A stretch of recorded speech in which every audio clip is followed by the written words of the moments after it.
Dobre. So welcome everyone at our Institute seminar. We are very happy to welcome here today our colleagues from the Institute of Sociology and Faculty of Education, Zuzka Búriková, Viera Poláková, and Veronika Valkovičová, who will be talking to us about issues connected to romantic relationship, care, trust and control in digital spaces. They have also a book that the presentation will be based on. So this is Ano. And without further ado, I will give floor to them. The format is that you speak for 45 minutes and then there is discussion. But if you prefer having questions as you speak, it's completely up to you. The whole thing is recorded with permission of the presenters, and we will post it to our institutional YouTube. Thank you. So go ahead and welcome again.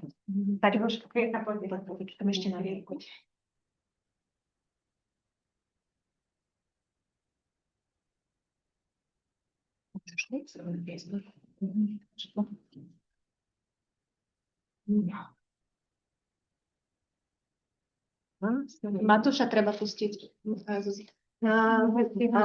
Zase mi to. Počkajte, tak ja ho pustím. Ale nielen Matúša, mne to zase nepreklikáva. Tebe to nepreklikáva? Tak ja ti to budem posúvať. Čup. Dobre, a to ti vždycky mávnem, alebo ja to zvládnete. My to dáme. Keď mi povieš. So, good afternoon. We are very happy we can be here today. I would like to thank Zuzka for inviting us and to you all for coming. The research on romantic relationships in 21st century revealed that the boundaries between our online and offline lives are blurred, and digital technologies have become an important means for the maintenance of romantic relationships. Similarly, the studies of intimate partner violence show the increased use of smartphones, text messages, social media, and GPS trackers to inflict old harms in new ways. Researchers mapping tech abuse argue that perpetrators usually use the ideals of romantic love to get access to survivors' devices or accounts, and commonly exploit affordable or free technologies originally designed to support communication and care.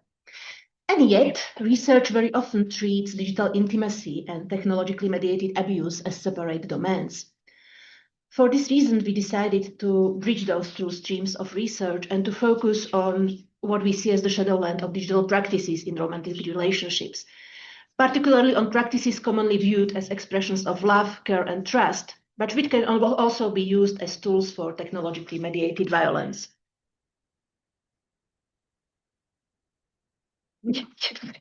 The research was undertaken by me, Viera, by Zuzana, Sekeráková, and Veronika, Valkovičová. The research consisted of representative survey, in-depth interviews with people who have a long-term relationship with a romantic partner, and expert interviews with professionals providing services to victims, survivors of technologically mediated abuse. The representative survey focused upon sharing access and password to devices and applications, including online finances, exchanging own photos or videos with sexual content with partner, and consensual tracking of the location. We also concentrated on breaches of trust, looking at snooping, showing partners' photos or videos with sexual content to other person, or sharing such images online. We examined these practices in relation to opinion on partners' usage of digital technologies and awareness of tech abuse, which we measured as knowing someone who experienced particular types of technologically mediated abuse. In-depth interviews focus on both general usage of digital technologies by romantic partner as well as the topic covered by representative survey, trying to get deeper insight into practices and opinion of interviews. In addition, we conducted interviews with professionals providing help to survivors of intimate partner abuse, namely social workers, psychologists, and barristers. Expert interviews focused upon practices of technologically mediated abuse, the place of such abuse both within other forms of harm, and in the cycle of abuse and upon prevention techniques utilized by the interviews and challenges they face in their practice.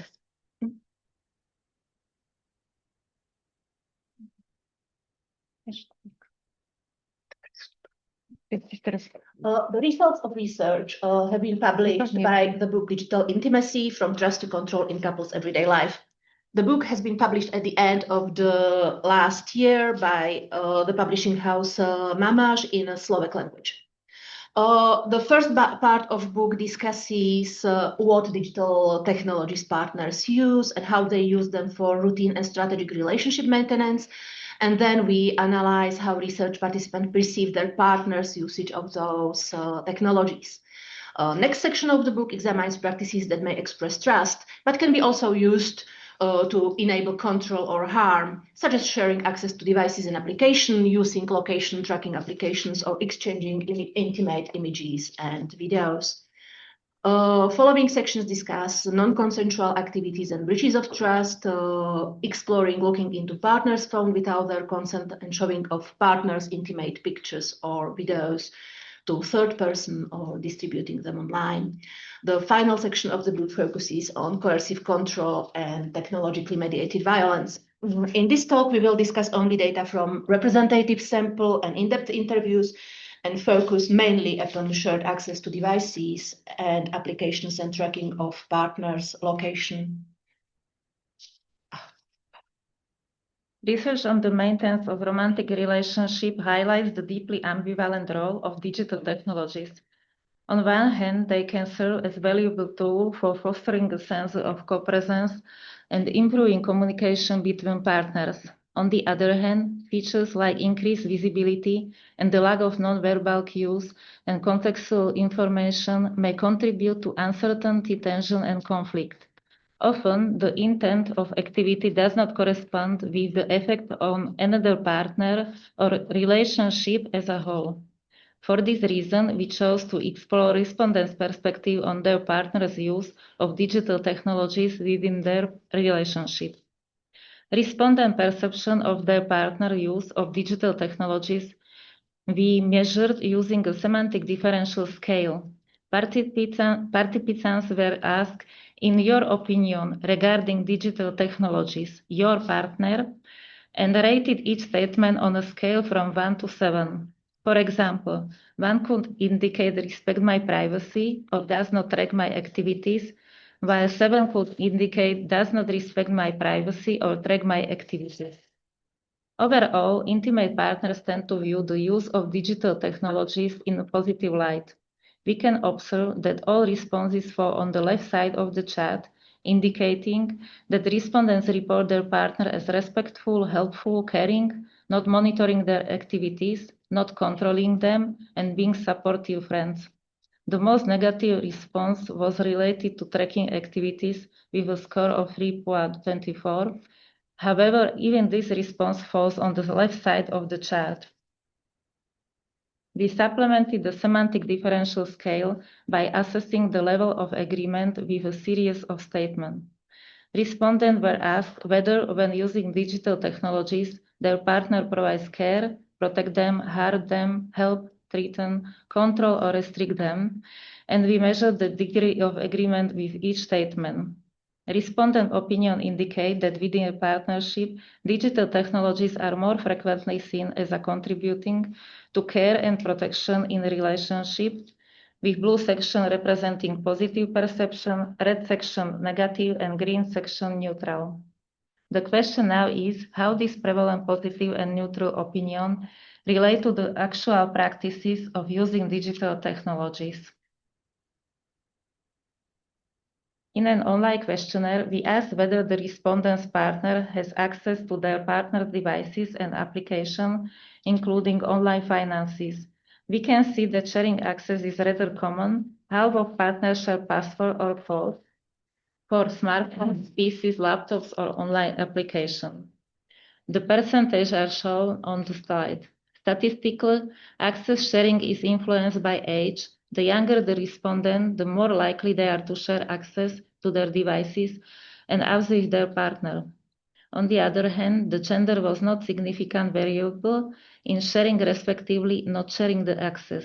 There are no significant differences between men and women. Importantly, sharing access to electronic devices and online application is linked to the nature of the relationship. Partners who live together or are married are more likely to exchange access codes and passwords than these who do not live in the same household or are not married. We found the most significant difference in access to a bank account, where married respondents talk about their partner's access to a significantly greater extent than unmarried respondents. Respondents who have children also share the access to mobile phones, computers, tablets, smartwatches, and online finances more than these without children. For example, 64% respondents with children declare that their partner has access to their mobile phone, in contrast to 54% of these who do not have children. Sharing of access to devices and applications is also linked to the ideals of romantic relationship. We looked at sharing of access also in relation to agreement measured on Likert scale, with statements expressing certain beliefs on relationship. People who agree with the normative statement that couples should share everything, including access to electronic devices and applications, tend to put this into practice. Also, in-depth interviews such as the participant associate access with a certain levels of commitment or a specific type of relationship. The first excerpt of the interview you can see on the slide. The participant phrased access to electronic devices as part of a broader set of activities and information he began sharing with his partner after they moved in together. He compares it to sharing information about finances, and then he further notes that this kind of sharing is expected to take place within monogamous relationships. So if you live in a monogamous relationship, you share. This is basically what he says. The second interview excerpts reflects a common view, which again connects to ideas about relationship, and it's very much connected to ideas about privacy and online security. So when thinking about cybersecurity, partners often see themselves as a single unit to be protected.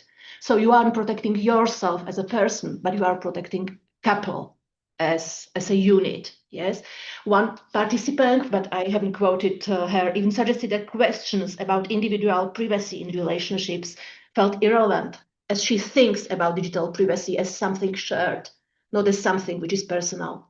She explicitly said, this is our privacy. It's not mine or his privacy. Often, this is also related to other more practical and economic concerns. Very often within the sample and within the group of our research participant, ownership of devices such as laptops and computer isn't strictly individual. And even personally owned devices and applications are frequently shared within families. I found this very often, like in online interviews. People would apologize for delay because they were using their wife's laptop, or even like my child's email to find a link for the interview. So it was quite clear that the devices and even accounts could be used by other person, even so they were seen as individual. While it's clear that sharing access is connected to both the type of relationship and beliefs about relationships, actual decisions around sharing are often made with little deliberate thought. Those decisions tend to be situational and embedded within broader practical issues. Interviewees pointed out that there was no special occasion, ritual, or conscious moment marking the exchange of partners. You can see it in the first excerpt. Yeah, there wasn't any special occasion for it. Yes, the interviewee told me, laughing. Yes, or it was like in the second one, he explicitly says that this was situational. Yes, there wasn't any substantial debate about this, and I think I can say that this was like general. Like this usually this wasn't the thing people talked about or had any more substantial deliberate debate. So this sharing usually happened as part of everyday life.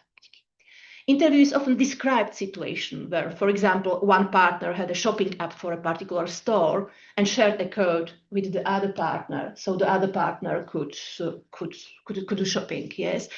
Or while driving, one partner would hand over their phone, enabling the other to make a call on their behalf. Okay.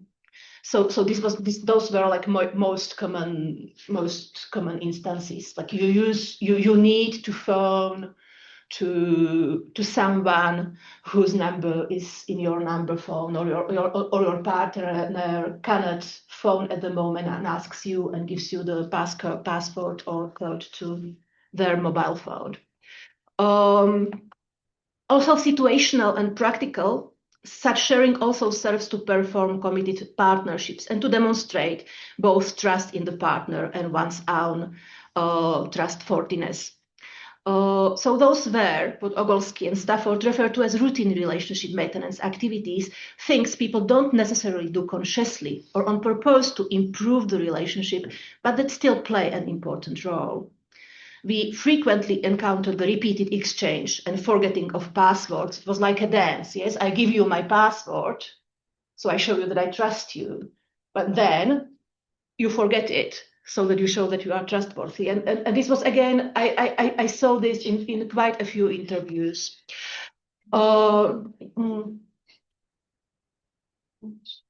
Also, we can see in a first interview, which I think is quite interesting, there is the interviewee insists that I don't need a password, I wouldn't be able to share.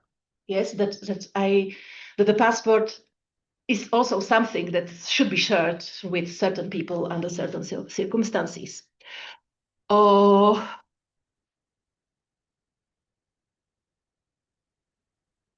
sharing access was often described as spontaneous and situational, participants noted that revoking access was quite different. It required a conscious and deliberate decision. So yes, you give your partner password when you are in a shower and you need them to phone to a mother-in-law. Yes, I have been in interviews. This is exactly what's going on. But revoking this access is a different one. It's something that is consciously done in relationship to safety and thinking about trust, because you are revoking it because your partner has the password. So there is a different dynamics in giving a password and taking it away, which is quite important, because unlike password sharing, which tended to happen routinely and without much thought, revoking a password was seen as a strategic move. Again, in line with Ogolski and Stafford definition, this would qualify as a strategic maintenance activity, an intentional act aimed at maintaining a relationship. And within this context, it could be interpreted as a sign of distrust. So I often, like, people in interview told me that if I change this password, that would be odd. Yes, in relationship to my husband. Yes, because I would basically telling him that no, I don't trust you with my phone. And while we know from representative research that people who share access to devices and applications with their partner are more likely to consider their partner's usage of digital technologies as caring and helpful than people who do not share the access, interviews reveal that also partners who do not share the access can trust their partner and see both their relationship and usage of digital technologies in a very positive way, which we see as a very important, so that there isn't like a direct and inevitable link between trust and sharing. Yeah, this has important implications also for preventing technologically tech abuse, as it emphasizes that people can trust and love their partner while still maintaining clear boundaries around digital technology usage. Another technology that can serve both as a tool for care and as a means of control is location sharing, whether through an app or device that allow partners to track each other's whereabouts. Both those who could locate their partner's phone and those whose partner could locate theirs view their partner as protective, caring, and supportive through the use of digital technologies. About 20% of respondents have an app that allows their partner to track their phone's location. 19% of respondents are not familiar with this type of application. Applications that allow a partner to locate a mobile phone are used more frequently by men than by women. Additionally, women are more likely to be unaware of such application compared to men. Younger respondents both know and use a localization app more often than older respondents, and older respondents are more likely to be unaware of such an application. An app that allows a partner to track a mobile phone is used more frequently by unmarried respondents compared to married ones. The application is used more often by respondents who live together without being married than by those who are married and share a household, with the latter group also being more likely to be unfamiliar with the app. Interestingly, the app is also used to a relatively high degree by respondents who live alone, and people living in the same household use this app less often than those who don't live together. Also, respondents with children use the app more than those without children. Conversely, respondents without children are also more likely to be unaware of a phone location application than those with children. Both those who could locate their partner's phone and those whose partner could locate theirs view their partner as protective, caring, and supportive through the use of digital technologies.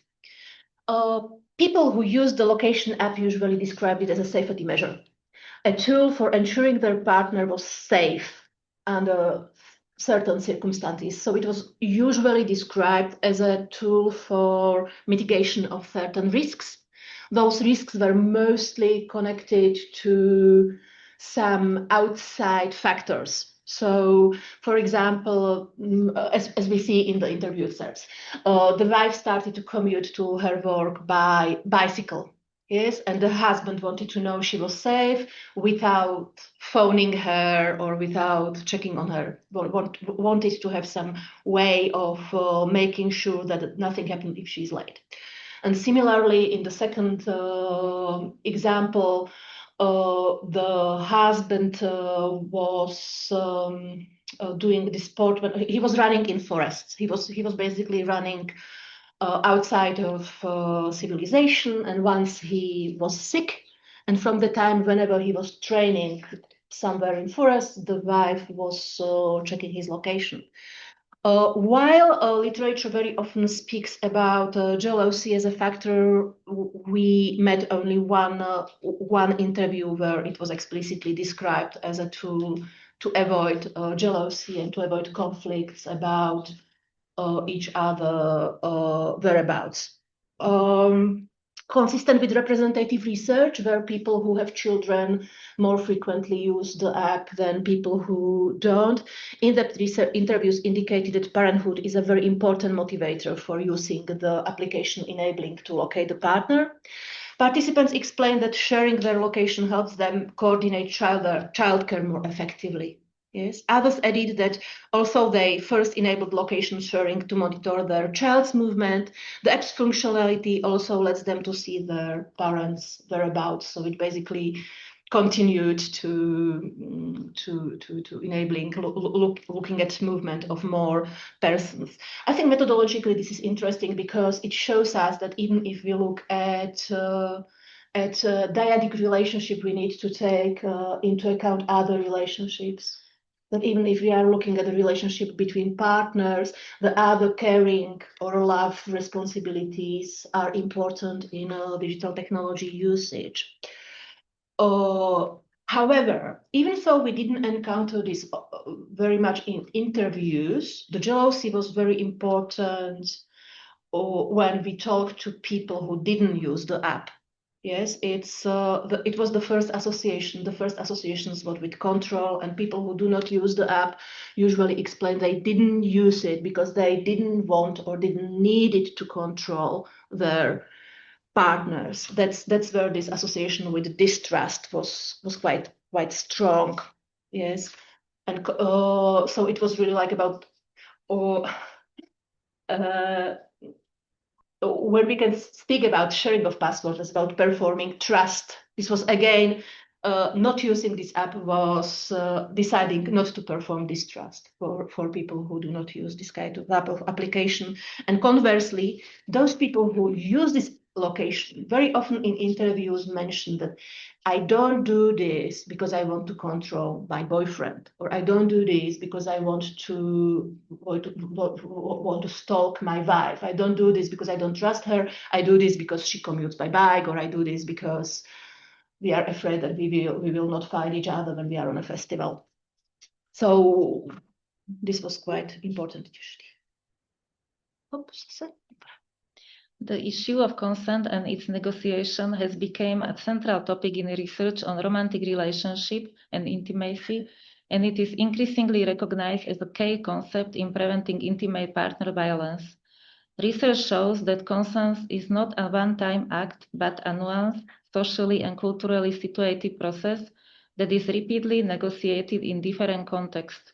This understanding can be extended to digital intimacy or digital consent, since non-consensual behavior can also occur in ordinary relationship, sometimes in ways that partners do not perceive as violent. We examine breaches of trust and behavior that intrude on personal digital space. Specifically, we focus on the sharing of erotic pictures or videos of a partner with others or online, as well as accessing a partner's phone without their consent. Total of 4% of respondents admitted to sharing erotic photos or videos of their partner with someone else without their partner's knowledge, while 3% reported posting such material online. Men, as well as younger respondents, particularly those aged from 16 to 24 and 30 to 39, are more likely to engage in this behavior compared to older individuals. Additionally, unmarried respondents are more prone to sharing such material than those who are married. When asked in a survey if they looked at the contents of their partner's phone without their partner's knowledge, 19.6% of respondents admitted to doing so. Younger respondents, particularly those under 39 and less, were more likely to check their partner's phone compared to older respondents. We gave you the graph where we can see distribution by age, because age was like the most important factor dividing the participants. In interviews, even participants who claimed to respect their partner's digital privacy admitted to checking their partner's devices when they felt insecure or threatened. This is basically consistent with literature which usually ascribes snooping, so like non-consensual checking the partner's mobile phone or social media, either with insecurity or low self-confidence or with jealousy. In our interviews, those instances of snooping were typically justified by relationship-related insecurities. However, those insecurities weren't necessarily related to jealousy or to fear of infidelity. Very often, those insecurities could be related to other important people in the partner's life. It could be their parents, it could be their siblings, it could be a group of friends.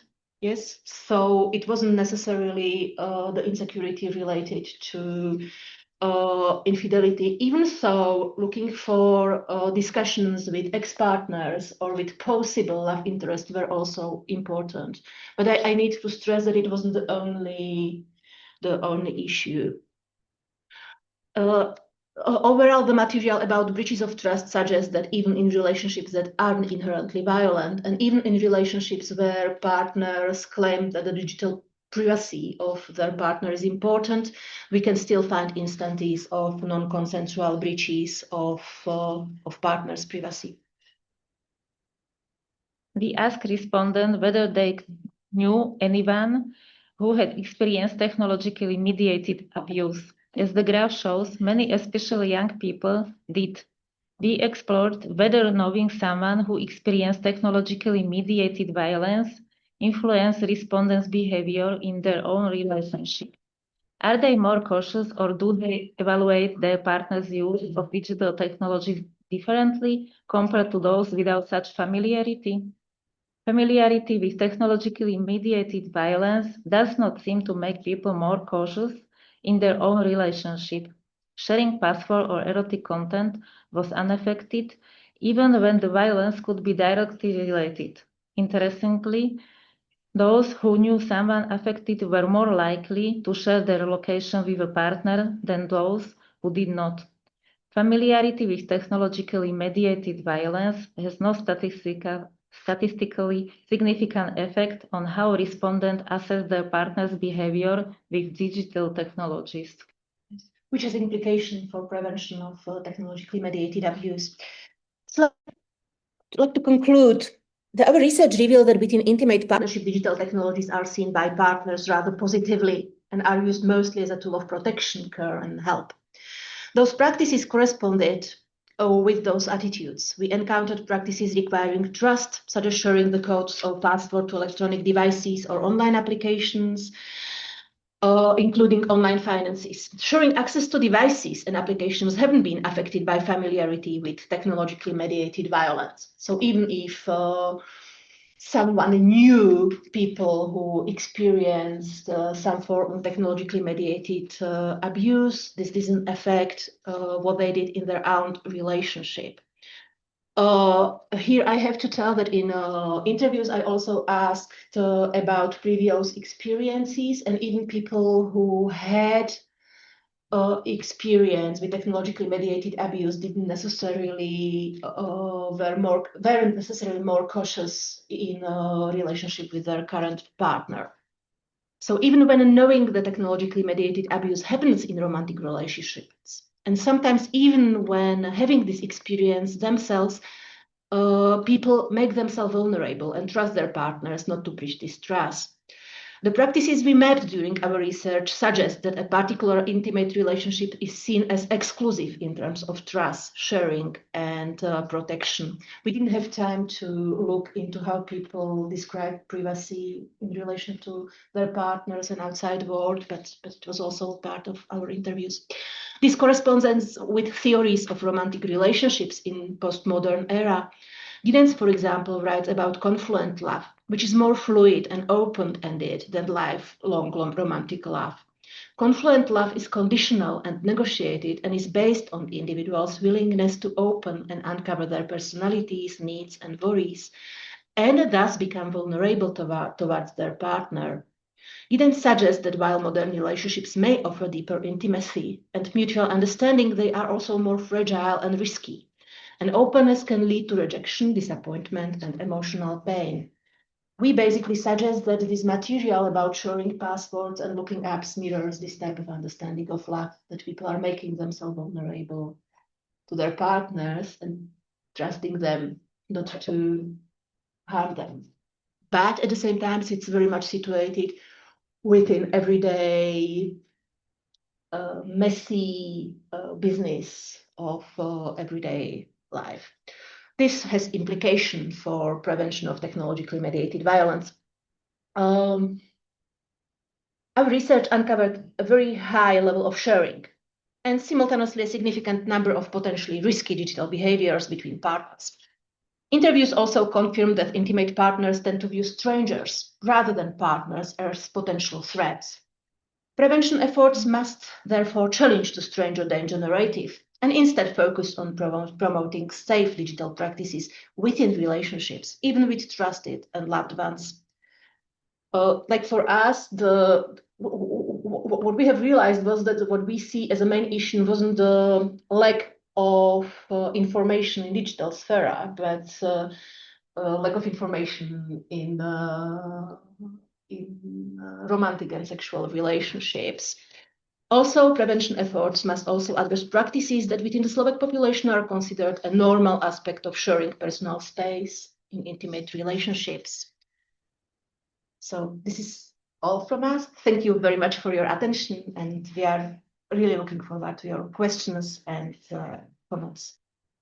Thank you very much. I will stop sharing and I will also stop recording. If you... Ešte, ale toto možno nechaj, keby niekto chcel, if someone needed some slide. I'm not pausing the screen, but And what do I do with the recording? So, vieš čo, potom našerujem. Teraz musím, už som ťa aj Zuzka dala hostkou z nejakých dôvodov až teraz. A musím začať, už môžeme dať stop.